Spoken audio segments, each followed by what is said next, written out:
નમસ્કાર, આપ જોઈ રહ્યા છો નેશન પ્લસ ન્યૂઝ. હું છું આપની સાથે હેતલ ભગત.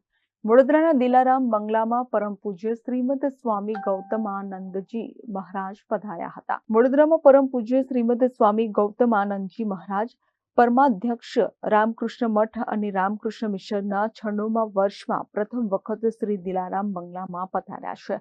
આ પાવન પ્રસંગ 4 ડિસેમ્બરથી 8 ડિસેમ્બર સુધી યોજાશે.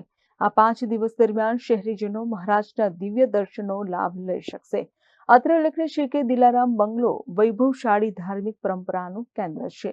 દિલારામ બંગલો માત્ર ઇમારત નહીં, પરંતુ વડોદરાનું ધબકતું હૃદય છે, જ્યાંથી સ્વામી વિવેકાનંદજીએ વર્ષો અગાઉ પોતાનું જીવન દર્શન વિખેર્યું હતું. આજે પણ આ સ્થાન રામકૃષ્ણ મઠની પરંપરાનું જીવન પ્રતીક છે. Bureau report, nation plus news, Vadodara.